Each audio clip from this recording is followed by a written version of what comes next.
आप सबका एक बार फिर स्वागत है मेरे YouTube चैनल ज्ञान गंगा जूलॉजी पर। स्टूडेंट्स, आज हम लोकोमोशन एंड मूवमेंट से रिलेटेड चैप्टर के कुछ प्रीवियस ईयर के क्वेश्चंस को डिस्कस करने जा रहे हैं। देखिएगा स्टूडेंट, हमारे सामने क्वेश्चन है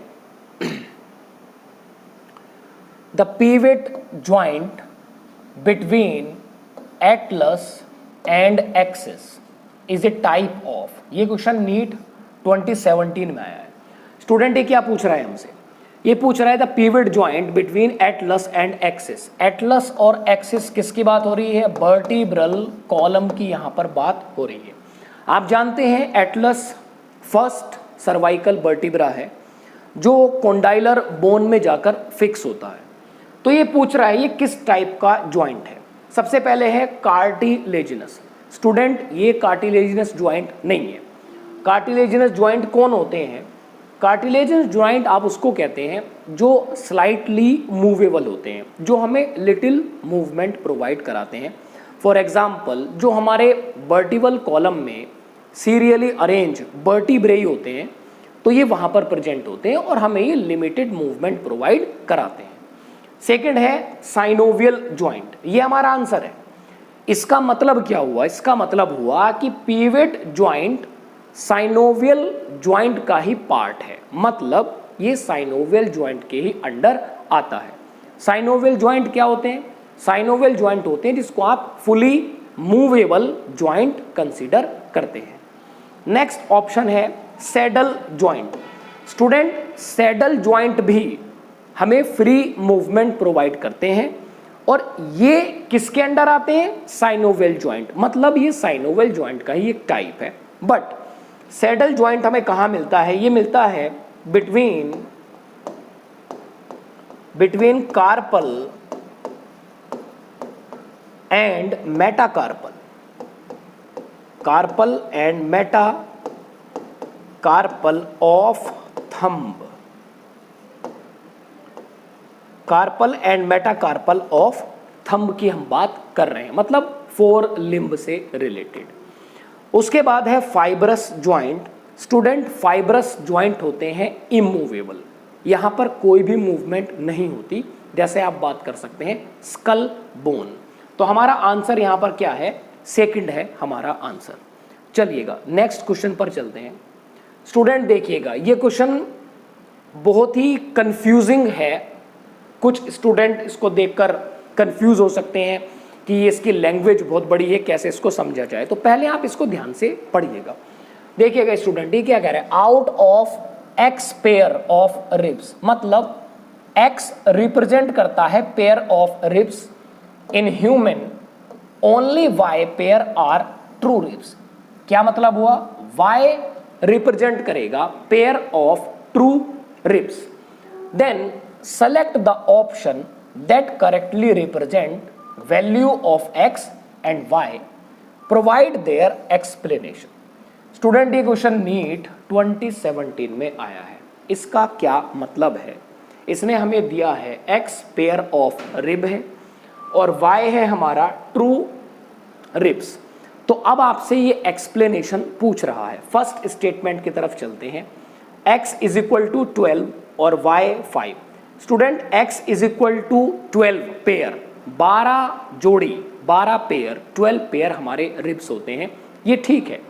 लेकिन y जो है वो 5 नहीं होगा क्योंकि हमारे पास 5 पेयर ट्रू रिब्स नहीं होते हैं। तो ये स्टेटमेंट तो हमारी गलत है। सेकंड पर चलते हैं। x is equal to 24। Student, उसने हमसे कहा है पेयर ऑफ रिब्स, उसने हमसे अमाउंट की बात नहीं की है। और ये ऑप्शन किसको रिप्रेजेंट कर रहा है? अमाउंट को रिप्रेजेंट कर रहा है। तो ये भी हमारा आंसर नहीं होगा। नेक्स्ट हम आगे चलते हैं। x इज इक्वल टू 24, बिल्कुल वही चीज है। ये हमारे पास पेयर की बात नहीं की जा रही है, अमाउंट की बात हो रही है। और y 12, हमारे पास ट्रू जो रिब्स हैं उसके पेयर 12 भी नहीं होते हैं। नेक्स्ट चलते हैं। x is equal to 12, y is equal to 7, true ribs are attach dorsally to vertebral column and ventrally to the sternum. Student यही हमारा आंसर है।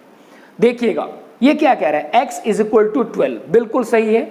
हमारे पास x जो है वो पेयर ऑफ रिब है, मतलब हमारे पास 12 पेयर 12 जोड़ी हमारे पास रिब्स जिसको पसलियां कहते हैं वो हमारे पास हैं, जिसमें से y है किसको रिप्रेजेंट करेगा, पेयर ऑफ ट्रू रिब्स।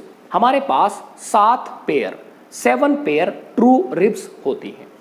दूसरा, true ribs are attach dorsally to the vertebral column, बिल्कुल हमारे डोर्सल रीजन पर वर्टिब्रल कॉलम प्रेजेंट है, ये वहां एसोसिएटेड है, वहां आर्टिकुलेट होते हैं। And ventrally to the sternum, हमारे स्टर्नम रीजन जो है वो वेंट्रल पोर्शन पर प्रेजेंट होता है। तो स्टूडेंट हमारा जो आंसर है वो आंसर हमारा डी होगा। जब भी आप इस क्वेश्चन को ध्यान से देखेंगे तो आप बड़ी आसानी से अपना आंसर यहां निकाल सकते हैं। चलिएगा नेक्स्ट आगे चलते हैं। Lack of relaxation between successive stimuli in sustained muscles contraction is known as lack of relaxation. Student जब बार बार मसल्स कॉन्ट्रैक्ट होती है, रिलैक्स होती है, कॉन्ट्रैक्ट होती है, रिलैक्स होती है, तो ये कह रहा है लैक ऑफ रिलैक्सेशन, वहां पर रिलैक्सेशन हुआ ही नहीं है, लगातार कॉन्ट्रैक्ट ही है मसल, मतलब हमारी मसल जो है वो कॉन्ट्रैक्ट वे में है, वो रिलैक्स नहीं हुई है। ये क्वेश्चन आया है नीट फेज 1 2016। तो आपसे पूछी जा रही है वो कंडीशन क्या हो सकती है। सबसे पहला है स्पैज्म, ये एक टाइप की एबनॉर्मल कंडीशन है स्पैज्म। इसमें जनरली क्या रहता है, जैसे कहते हैं कि मसल्स में ऐंठन आ जाना। जब भी किसी पर्सन को ऐसी कोई प्रॉब्लम होती है मसल स्पैज्म की, तो जनरली वहां पर मूवमेंट क्या है वो हमारी डिस्टर्ब हो जाती है। उसके बाद है फेटीग, ये कंडीशन है, जैसे हम नॉर्मली कहते हैं muscles fatigue due to deposition of lactic acid and aerobic respiration की हम बात कर सकते हैं। नेक्स्ट है टिटनेस। स्टूडेंट ये हमारा आंसर है। ये जो कंडीशन है लैक ऑफ रिलैक्सेशन, इसका मतलब मसल्स हमारी कॉन्ट्रैक्ट ही रह जाती है। और हम देखते हैं in case of tetanus cause by a bacteria clostridium tetani.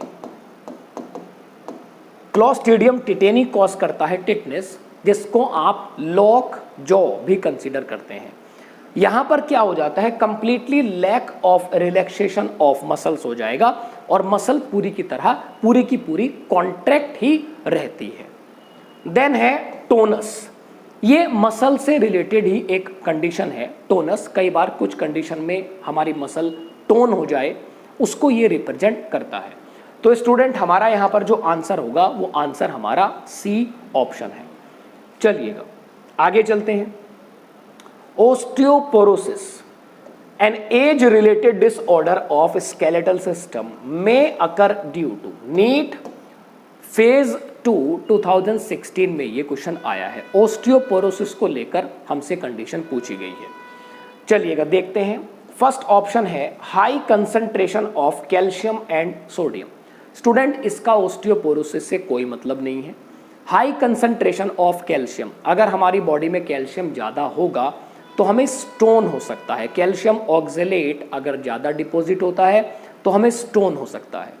और इवन अगर हम सोडियम की बात करते हैं कि हमारी बॉडी में अगर सोडियम ज़्यादा हो जाए तो ये भी एक तरीके का हाइपर न्यूट्रिशन की हम बात कर सकते हैं कि हाइपर न्यूट्रिशन के कारण, हाइपर मिनरल डिपोजिशन के कारण ऐसा हो सकता है, लेकिन इसका ओस्टियोपोरोसिस से रिलेशन नहीं है।